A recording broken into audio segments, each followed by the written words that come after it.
Jack, top of the morning, buddy. I am sitting behind your Hot Rod Deluxe, but really for guitar for amp techs here, this is the front, and this is the side of the amp we concern ourselves with. So I've got to remove these circuit boards. Thankfully, I can remove them as one, with the caveat being these ribbon cables. This is the most hazardous part of this job, because these will break right here at the board, and the repair is gnarly. What we should all take our time to do is installing separate leads for each one of these, so we can just sort of break away from these ribbon cables. That's incredibly labor intensive. So I'm going to have to remove all of this hardware down here, obviously removing the tubes. We're going to loosen these guys up. This will come out along with that. We have some screws that are machine screws that are holding the circuit board down against the standoffs. There's a ground there that needs to come up. And then obviously these harnesses need to be disconnected. And then we can go about the business of doing a really proper assessment on the condition of this circuit board. All the backlighting in the world isn't going to really tell us everything we need to know. It's better just to remove it and then have the ability to see it with your own eyes. All right, now we can enjoy the process. That is not sarcasm. So over here at the phase inverter, you have your plate load resistors. That's 82K and the 100K. That's R57 and R58 respectively. These guys need to go. All right. Then you have two 470 ohm screen grid resistors. Those guys need to go as well. And I like to put them on the opposite side of the board for better ventilation. We'll just say it like that. And when these fail, it's going to fail right against the board here and just scorch it to hell. So I see a lot of damage from these guys going up in flames, and they don't need to be right up against the board. So we can place them on the opposite side, and you know, if something should happen, then all that heat can escape upwards instead of this being a ceiling to trap that. And then we'll put higher quality resistors in their places here. And not only that, but I'll up the resistance to probably 1K, maybe 2K. Gotta think on it. So let's get these guys flipped over, and then we can do an inspection on the rear. All right, Jack, so there's a bit of residue across both of these boards. I'm gonna scrub that off. So it's kind of hard to capture some of the detail due to the glare.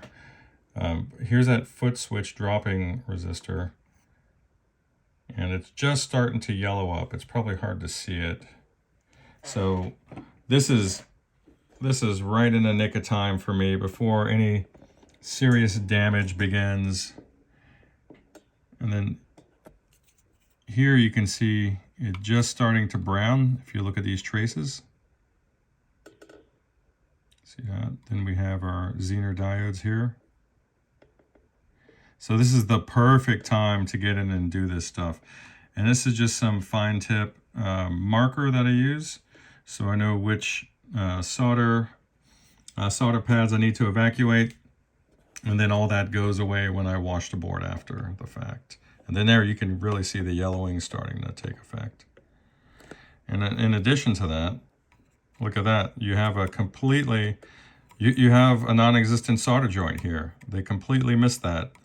The only thing holding this thing in is the mechanical aspect of the joint, and that is they bent this lead right here at 90 degrees. It's completely missing. It's completely missing solder. So good thing we caught that. And then over here, these two vertical lines, this will be the ones that we evacuate for the screen grid resistors, and then these two horizontal lines you see there, That's at 82K and 100K respectively. I might have it reversed there, but these are your plate loads that are going to go away. And then we'll replace them with some high quality parts. So when I come back, you'll see all that stuff.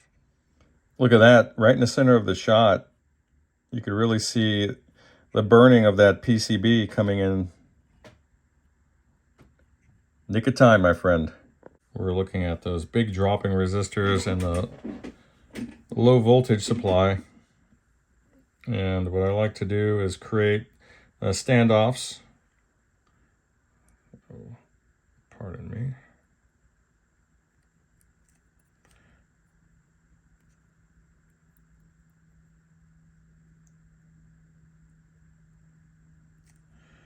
There we go. So we'll have a nice consistent air gap there.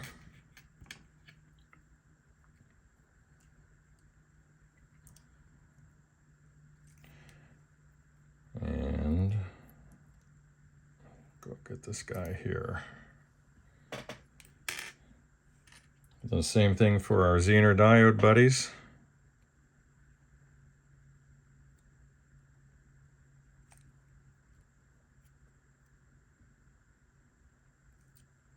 There we go.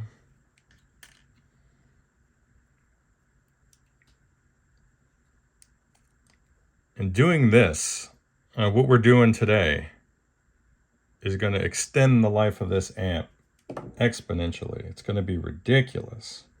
So you can probably see those silver caps here. I've upgraded the capacitance. We have two 70s here and then two 40s. It's not going to take away any of the fun. And we're going to add a little bit of a juicy compression over at the screen grids by bumping up resistance there.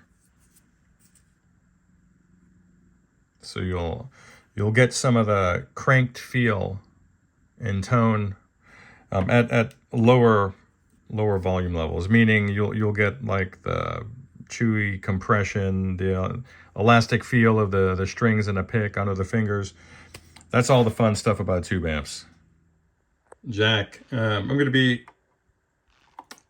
repairing this ground here. The hole was reamed out. This was as it came to me. So I'm probably going to just solder it right to the chassis, which is the best way to do it. But in some of these, I've found that this does create a ground loop because these pots are right at the chassis as well. Same ground potential. So I'll try it both ways before I come up with a fix. But take a look. Got a little bit of RTV underneath, holding them in. You can see all the leads are bent at 90-degree angles, so you have some strain relief there.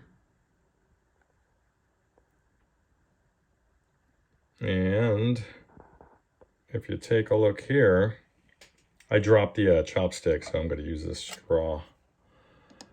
You can see this guy here with a really beautiful amount of air gap there.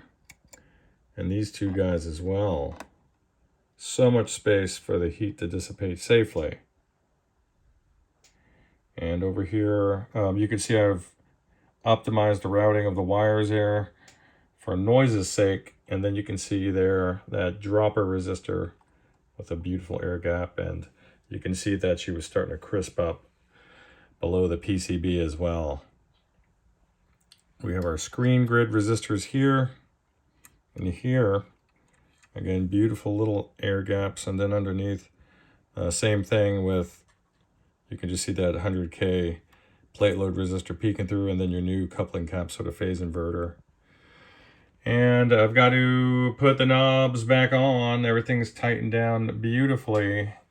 I need to reinstall the reverb pan after I inspect the wiring on the inside. It's kind of frail, and I'm going to put a little bit of RTV on the transducers.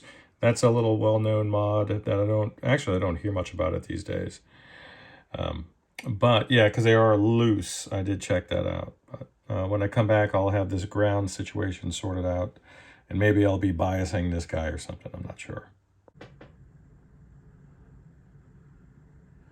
And that's that. Really happy with the way this bundling came out. Probably the best I've ever done it. You just get better every time you do something. Hopefully. That's what you gun for.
All right, so that was just a little bit of a wimpy finger picking there, because this is loud.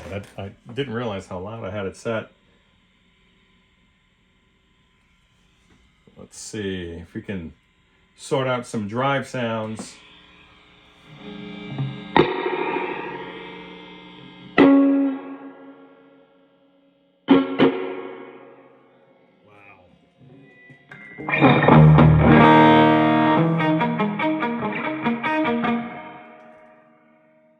Sounds so good.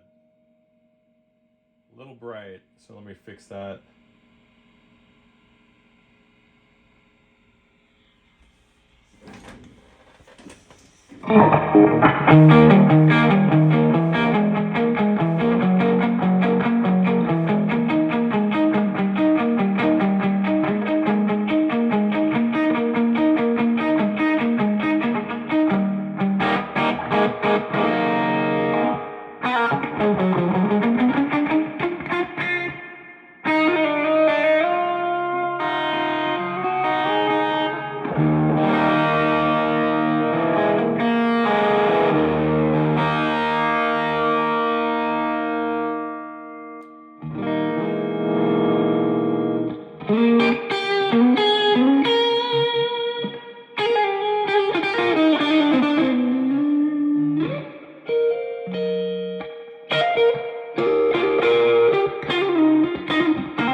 This is one of the magic ones. I'm going to cut the drive down a little bit.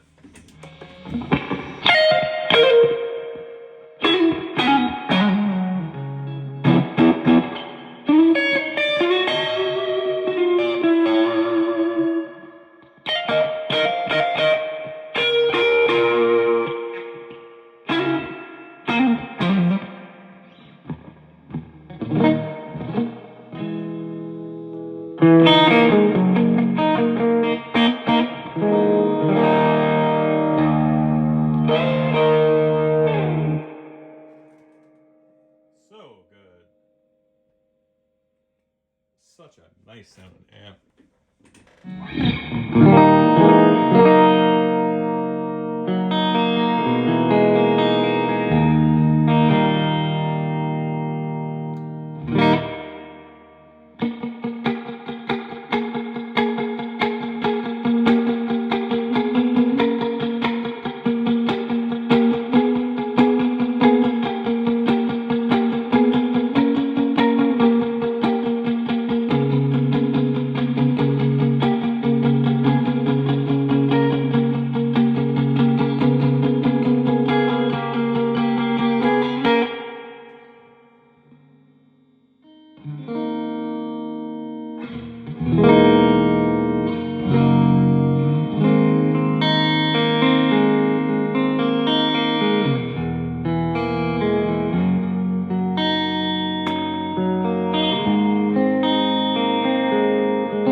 case for these being amazing amps.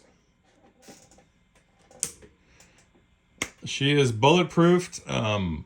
What's coming around the bend? Maybe a power tube change at some point.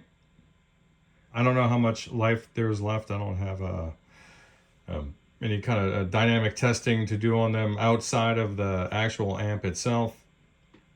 But I can tell you that both tubes are biased up at 60% max plate dissipation. I had to bring it up.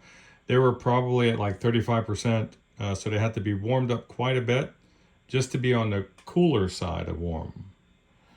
And I wouldn't push it any further. It just sounds so sweet, just like it is. So she's ready to go, buddy. I'll see you soon.